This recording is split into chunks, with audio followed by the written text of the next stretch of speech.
I'm DM Zone, this is Gamer's Oasis. Let's get into it. Okay guys, so I've got my stuff set up a little bit differently as I'm doing some of my painting stuff. Catch my live streams if you want to check that out. So this video I'm going to be breaking down all of the original Dungeons & Dragons cleric spells. And I'm going to be doing first level spells, and then next week I'll be doing second level spells and third level spells. And if you want to catch the magic user stuff, you can go ahead and look at my library of videos. And not only do I have the individual spells there, but I also have first, second, and third level spells for the magic users. So check that out. Okay, so we're talking about the spell Detect Evil. This spell actually has a lot more depth into it and probably won't be answered completely in this video because some parts of it are going to be beyond the scope of this video. Let's go ahead and talk about what it means though in original Dungeons & Dragons. So this spell can be cast by both elves and magic users as well as clerics. Clerics get an improvement upon it, which often happens when you have spells that are able to be cast by both sides of the magic, shall we say. In this particular case, it's a tripling of the duration from 2 turns to 6 turns, and a doubling of the range from 6 inches or 60 feet to 12 inches or 120 feet. Now let's go ahead and dive into understanding the concepts of this right now, and then we'll break down to how this could be a little bit of a problem. Alignment in original Dungeons & Dragons is not one for one. First of all, there is no evil. There is no good. There's law, neutral, and chaos. Since it is not one for one, it's really hard to know what's evil. Can a neutral creature be evil? Can a lawful creature be evil? Does one action switch it from one to the other? Based upon the book 3 Hearts, 3 Lions, I would say there's some gray area and there's some ability to move your alignment a little bit one way or the other based upon what you're wanting from yourself. That a single act doesn't cascade you towards a specific area only, if that makes sense. In this particular reference, I'm talking about the Swan, if you've read that book. So if a neutral creature can do evil and a lawful creature can do evil, when does it show up as evil? If the creature doesn't even know you exist, has never known your species, relationship, your religion, nothing about you, but then immediately sees you and then thinks evil thoughts, is that when it shows up as evil? Or does it know all the time that this creature is going to think you're evil and going to take evil action against you? How does that work? Is it predicting the future? Is it reading minds? Is it ever wrong? I feel like there's a lot of questions. Does this spell eliminate, like, freedom of choice? I think that's a lot for a first level spell. I think what really means is you need to find out what this means between you and your referee. This spell's going to be used against you. You need to kind of know when and if it's effective at all. You're going to want to use this spell, and you're going to need to know sort of the parameters, not the specifics, but the parameters in which the spell would be useful. Think of Boromir from Lord of the Rings. His heart was one way. He really believed he was doing the right thing. The story comes out, maybe it's not quite the right thing. Maybe there's an evil in the heart. Maybe there's something corrupting it. What pops evil? Do items pop evil? Does the item itself that's making him evil, do they both pop evil? Saying, hey, this guy is no longer in his own cognitive thought process. He's now controlled. So if you have an intelligent item and you cast Detect Evil, and it is evil, is that a way to identify that is an intelligent item? I just think there are so many questions. And again, you want to get with your referee on this. As long as you and your referee come to an agreement, I think you're going to have a good time with this spell. And I think it's very important. Obviously, you want your cleric doing it. It's a very good version with the cleric. It is very specific and decent with a magic user. Okay, guys, we're going to talk about healing spells in original Dungeons & Dragons. There are two different types. The first one is called Cure Light Wounds, and that's the one we're going to be talking about today. This spell is different than other editions of the game. In other editions of the game, cure spells are normally one round. You do, or a part of a round, or you can get two off if you do like a little flash heal type of thing. In original Dungeons and Dragons, it is a 10-minute spell. Now, let me go ahead and explain why that changes the structure of the game dramatically and why that might be the best thing for your game. Okay, so 10 minutes to cast. This means you are now making decisions. Am I casting this Cure Light spell on this person, or are we going another 10 minutes without having a Wander Encounter check? Can we make it out of the dungeon to safety? And then I'll heal you guys up later tonight when it doesn't matter. These are things that the party, the player, the one who's wounded has to decide. Remember, this is a low hit point game. You don't have a lot to go off of. This thing only gives you back a dice plus a pip, just a d6 and plus one. But their way of wording it's a little bit funny. There's also no notion of how close you have to be to this. I always saw this as kind of the healer walking in and around the person who's being tended and cared for. And it's not like a blam and they're healed. It's sort of like a slow lulling you into like this. It feels a little bit uncomfortable. It itches a little bit. You put some sort of salve on it, which is really part of the spell components. And then boom, next thing you know, he's like, all right, you're all better. Or she is like, all right, you're all better. And you look down at your leg or whatever, and the wound or the wounds you had has been partially or fully healed because you got 2 to 7 hit points back. Now, 2 to 7 hit points doesn't sound like a lot if you're playing 5th edition, but that could be like a 3rd level magic user or thief back in the day.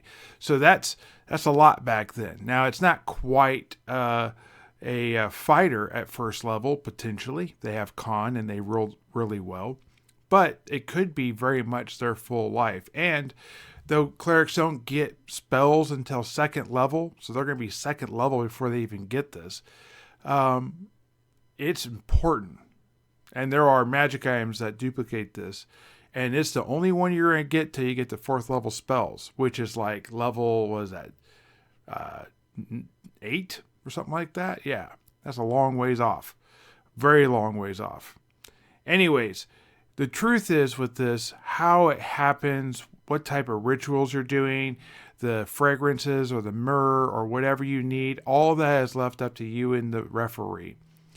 If you were to go more off of an older system of doing this, the referee probably would have more choice, more design in what was going on. In the more modern game, if you play a little bit more this century type of thing, you're going to run into more agency probably with the player.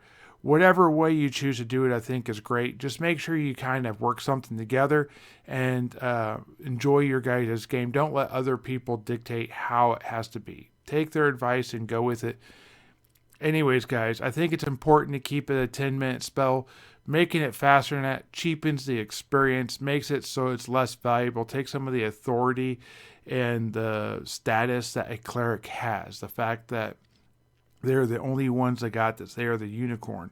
They are the precious one that can bring you back faster than 1 hit point a day if you're undisturbed and resting in like a place, not like in a cave. You're going to have a much better time at this. Okay, guys, we're going to talk about the light spell in original Dungeons & Dragons. And this particular spell, it's more versatile than one would think and more versatile than it is in actually other editions of the game. There were some things that the original designers thought would be really cool to do with this spell, and I have my own spin sort of on it. Okay, so this spell illuminates an area by 3 inches. That's 3 inches. Now that's actually 30 feet because that's sort of a war game terminology. But that's okay. It's usable by both magic users and by clerics and elves. The magic users and elves have the same. The clerics actually have a more improved, more powerful version. there's a base number or number of rounds or turns, that this spell lasts. The cleric gets double the base. Not double the level, but double the base. So the way it works is, if you're a magic user, it would be 6. If you were a cleric, it would be 12. And then you add your level to it. So if you were a 4th level magic user or an elf, that would be 10 turns or 100 minutes. And if you were a 4th level cleric, that would be 16 turns or 160 minutes. So basically, it's most of the time you're inside a dungeon. It certainly gives you enough time to go in, do some things, and get out.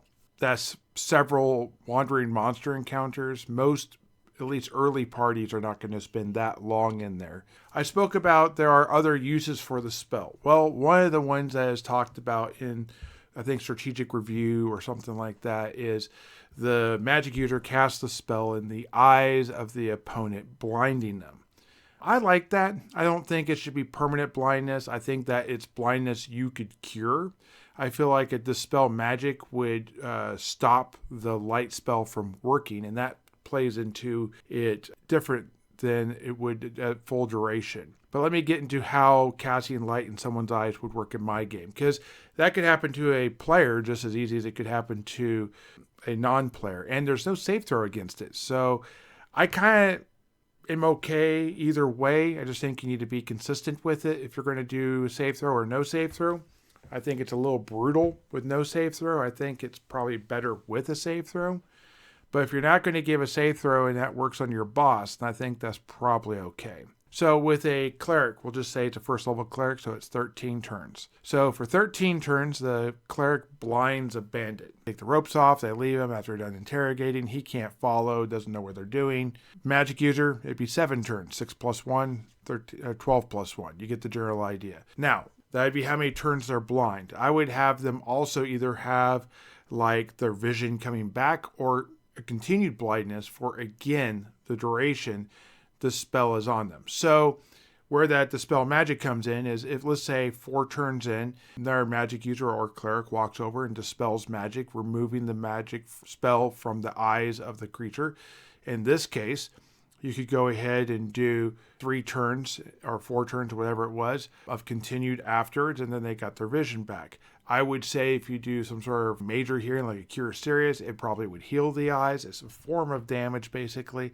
I think that would be a way you could bring it back. If you wanted to do it with a Cure Light Wounds from 1st level, a 3rd level spell to remove it, or whatever dispel magic is, and then a 1st level to cure it, I think that works just fine too. That's kind of how that would work in my world.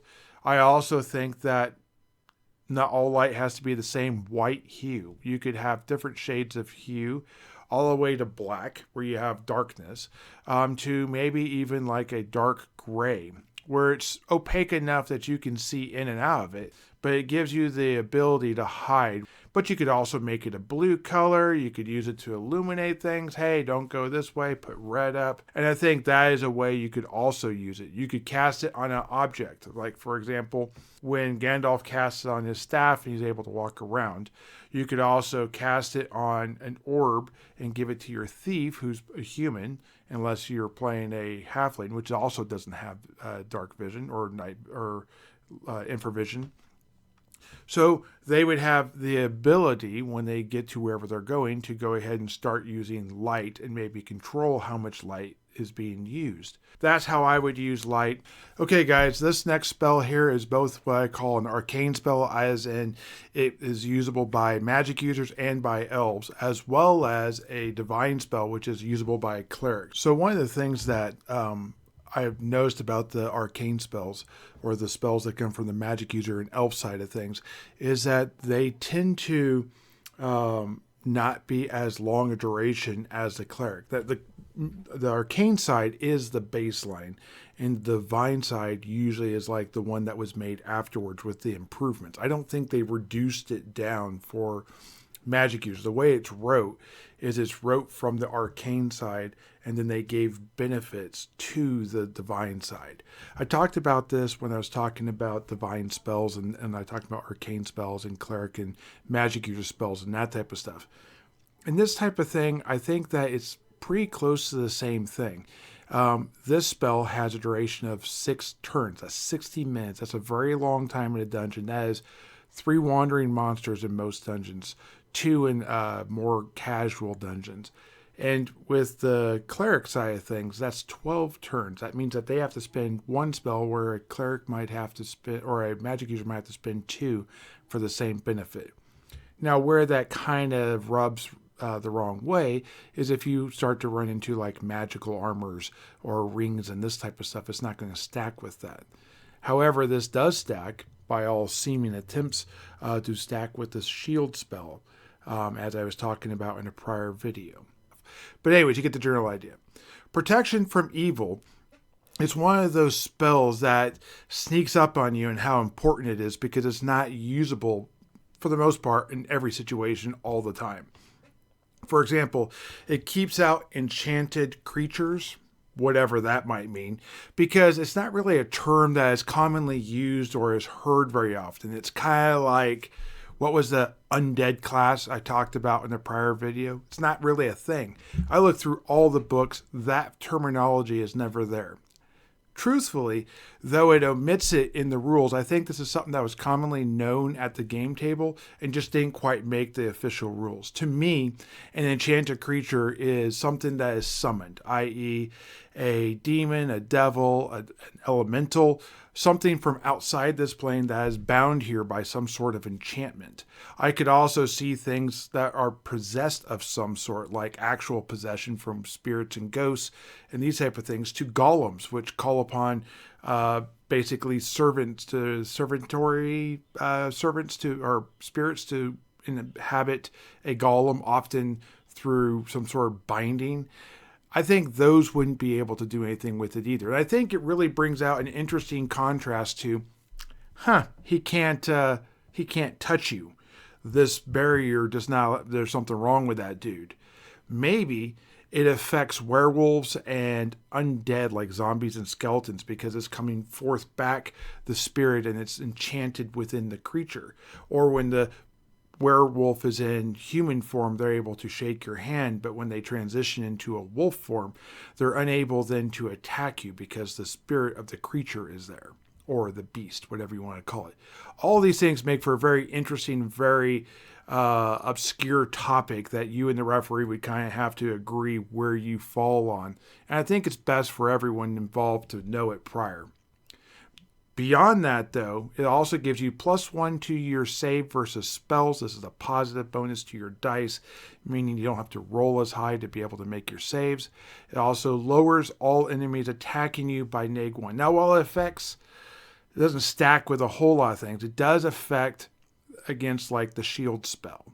So where you're doing things like mirror image, blur, shield spell, and protection from evil, it kind of builds up and sneaks up on you. That's what I was talking about earlier in the video. Okay, guys, we're going to be talking about the Purify Food and Water spell. This spell is a divine spell. It is used by clerics and this type of thing, potentially druids.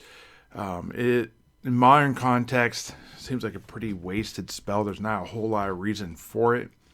I think back when original Dungeons & Dragons was made, though, there was a lot more reasoning for it and reasons for it. For example, they had outdoor survival. So you were traveling for weeks, days. You had henchmen. You had a lot of people traveling. You had porters. You had cooks. You had people that cared for your livestock or your animals, whatever you brought.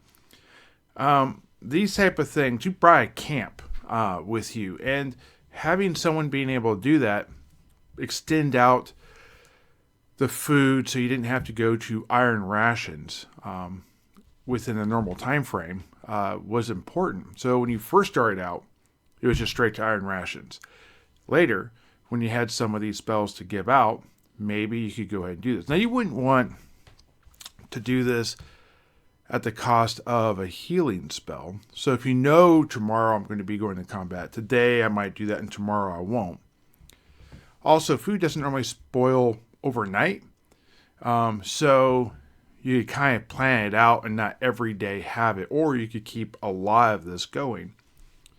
Whereas more specific and more important was, let's say you're crossing a swamp or you're crossing an area with a lot of insects that are getting in your food and spoiling it.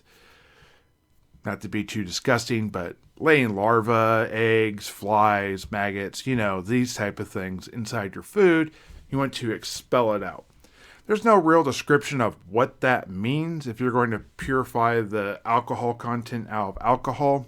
I would say probably not to the detriment of the food. It's probably going to leave it in the shape that it was intended, that the caster probably has some ability to manipulate what it's trying to expel and what it's trying to keep. You could make non-alcoholic mead if you want, just to fool with the dwarf, but I think you could also leave that in, personally. Now, how is this important outside of like a roleplay situation? Well, let's say you're Joffrey and you're going to a banquet and you want to eat your food. If, before you ate, someone prayed over your food, you wouldn't be Joffrey like in Game of Thrones, laying on the floor gagging because someone poisoned your food and killed you. I mean, there's some benefit. There's some real benefit. You go to some place, you don't know what's going on, you don't know who the person is, you do your little prayer, a little blessing, boom, you have the confidence that your food hasn't been spoiled in that way with a poison. You're eating a poisonous animal, or an animal that has a poisonous gland. You want to make sure, like a pufferfish, you want to make sure that's not going to be ingested and kill you. You go ahead and purify that food. I think also there's a potential that this could be used in a different way. Let's say you're going through an old dwarven mine, an old dwarven complex, some stronghold or whatever. You find some 400-year-old mead. It is dried, dust in the barrel. I don't know that there's like an expiration date on how or when you can do this.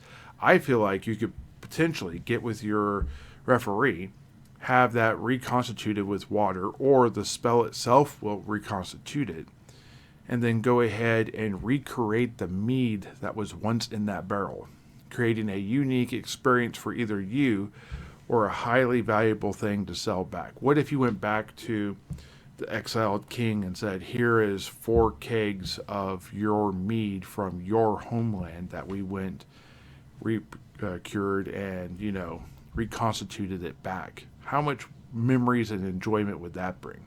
What if you did this inside a tavern where maybe there was a rat infestation and you purified the food and gave the villagers confidence in their food not being tainted by whatever creatures were all in it? I think there are all sorts of uses like this, and that's why this spell is great. Thank you for watching my video, guys. I hope you guys like it. Let me know in the comments down below if there's anything you would do differently if you like this format. This is a shorter version of this spell, being in the mid 20-minute range because there were so few spells. Would you prefer a longer, more in-depth thing, or would you, when I go into other editions like I'm planning to do here soon, would you prefer this to continue in those editions I'm going into? Thank you. Have a great day. Keep rolling those dice and see you guys in the next one. Bye.